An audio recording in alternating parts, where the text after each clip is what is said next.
Assalamualaikum warahmatullahi wabarakatuh. Selamat siang dan salam sejahtera untuk kita semua. Jadi gini ya, saya sebagai pemerhati hukum dan juga pernah menggawangi hukum ya, melaksanakan barikade hukum. Ya kalau melihat vonis ini ya secara pribadi saya tuh miris gitu. Miris, sedih.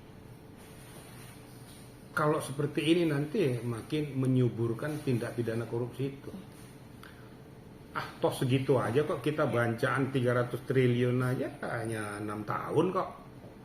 Terlepas dia turut serta, terlepas dia penyertaan, terlepas dia itu sebagai kaki tangan dan lain sebagainya. Tapi faktanya merugikan negara hampir 300 triliun. Hanya 6 tahun. Terus yang disita apa? Tidak sebanding dengan kerugian negara. Yang sangat menyedihkan.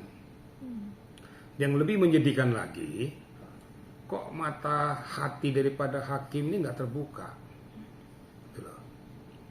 Kok mata hakim tuh kok nggak melihat bagaimana penderitaan rakyat Indonesia dibancai uangnya sampai sedemikian banyak.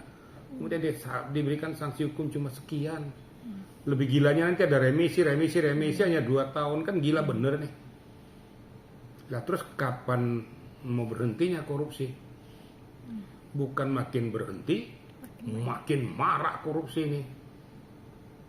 Kalau menurut hemat saya bukan saya ini ya mau lugas mau berbicara. Menurut saya itu kalau tindak pidana korupsi, kalau seperti di Cina kan sudah ngomong, itu langsung hukum tembak mati di lapangan itu.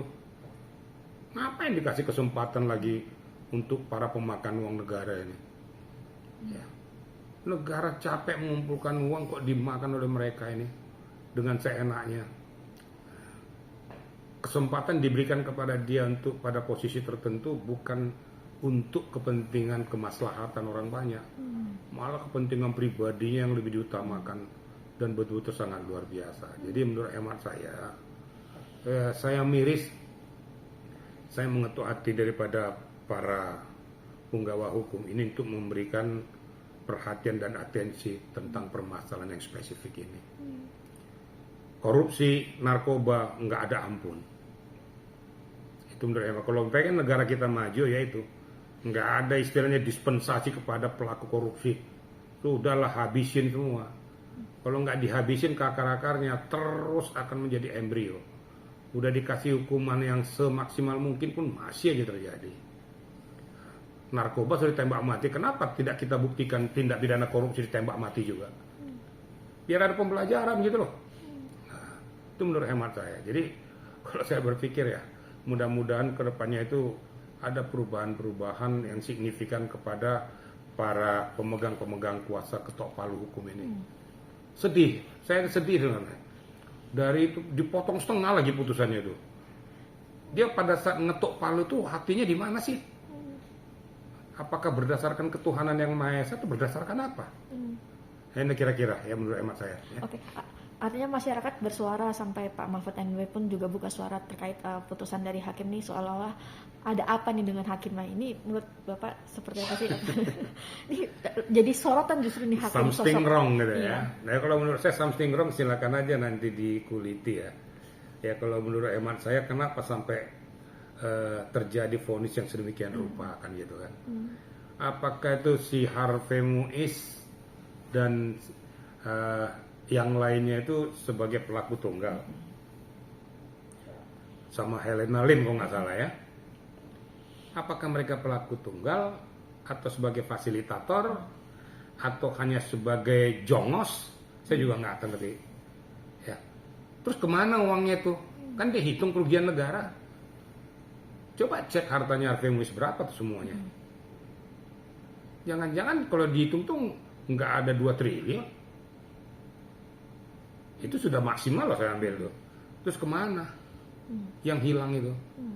Kenapa yang terlibat diantara ini baik itu pejabat negaranya, ya, yang mengamini peristiwa itu, kenapa nggak diambil langkah penegakan hukum yang tegas, ya, sehingga tidak merupakan embrio kepada para pejabat-pejabat negara yang menggawangi posisi masalah itu. Ini yang jadi betul sedih. Kalau Pak Mahfud MD itu mengatakan demikian, ya sangat-sangat betul-betul manusiawi lah, sah lah ya. Ya. Mahfud MD kan sudah kita tahu lah rekam jejaknya. Ini orang baik ini ya, orang lurus ya. Dia sampai terenyuh melihat peristiwa itu karena dia juga orang hukum. Dia orang hukum, memainkan hukum dan pernah melakukan tindakan-tindakan itu pada saat dia Menko Polhukam. Terus di depan mata dia melihat peristiwa itu terjadi.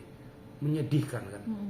Kira-kira begitu ya. Oke, ini jadi buah bibir artinya kita mendingan korupsi aja dah. Karena hukumannya ringan daripada kasarannya maling atau curanmor yang lain. Gimana nih Pak? Ya sah-sah saja. Ya menurut hemat saya orang akan berpikir gitu. Ya mendingan ketahuan maling motor, ketahuan digebukin bonyok-bonyok. Terus tahu sanksinya nanti 3 tahun juga. Terus maling korupsi uang sampai triliun-triliunan, ya 3 tahun juga. Yang mendingan korupsi. Nanti jangan sampai seperti kayak gini nanti terjadi penyelenggara negara maupun orang yang mengiming-imingi itu ya dari pihak swastanya berkoordinasi dengan penyelenggara negara melakukan tindak pidana korupsi, toh juga sanksi segitu kok. Ya mendingan gitu aja lah gitu. Kayak membuat lahan subur nanti makin Pasti banyak korupsi. ini akan merupakan gejala-gejala semakin suburnya lahan korupsi. Terus kemana Indonesia kita ini yang katanya mau maju ke tahun 2040, 2050 nih? Bukan makin maju, makin terpuruk. Nah, saya berharap kepada Presiden kita, Presiden Prabowo, supaya ini betul-betul dicermati, biar memberikan sanksi yang seberat-beratnya. Kalau beliau mengatakan bahwa para pelaku tindak pidana korupsi, kembalikan uangnya itu kita maafkan. Ya dimaafkan tindak pidana korupsinya, tapi sanksi hukumnya tetap dilakukan. Menurut saya sanksi hukumnya berlaku. Siapa yang melakukan itu? Ya para penyelenggara hukum ini, baik dari kepolisian, KPK, kejaksaan sampai dengan ke pengadilan. Tolonglah hati nurani bergerak. Tolonglah hati nurani itu berbicara. Berikan sanksi yang seberat-beratnya. 2 yang tidak perlu didoler itu. Narkoba, korupsi. Kalau saya mengatakan bila dianulir sebenarnya nggak ada lagi hukuman mati. Kalau bisa hukuman mati aja. Supaya faktor penjarahan kepada yang lain. Kira-kira gitu ya. Makin terlihat hukum tajam ke bawah, tumpul ke atas. Makin benar nih Pak. Dengan saya nggak kasus. mengatakan demikian ya. Terlalu naif saya mengatakan hukum tumpul ke atas terus tajam ke bawah. Nah supaya pameo ini jangan sampai berbunyi, ya supaya kita balikkan fakta itu bahwa tidak benar bahwa hukum tuh tumpul ke atas. Nah yang atas tuh yang melakukan tuh sikat habis supaya jangan terjadi lagi peristiwa-peristiwa itu kepada yang lain. Baru apa yang dikatakan masyarakat tuh tumpul ke atas itu tidak berlaku. Tapi kalau kayak gini terus, siapa yang mau mencegah masyarakat mengatakan itu? Ya rusaklah hukum kita ini. Hukum Indonesia ini. Kira-kira gitu ya. Dengan jaksa pada akhirnya ajukan banding. Ini langkah. Nah, untuk yang ngajukan banding siapa? JPU. JPU ngajukan banding. Kalau saya katakan 12 tahun JPU ngajukan banding itu hakim menaikkan jadi 20 tahun. Itu baru benar. Baru betul-betul masyarakat tuh melihat hukum Indonesia ini berjalan dengan baik. Bukan lagi dikatakan 12 tahun sesuai dengan apa tuntutan dari jaksa, dinaikkan jadi 20 tahun. Nah, itu baru betul. Supaya faktor penjerahan, bila penting siapa link-link yang di belakangnya nih, jangan ditutupi lah. Harus amputasi semua gitu. Ya, jadi ini dia aja yang kena nanti. Siapa aktor intelektualnya siapa?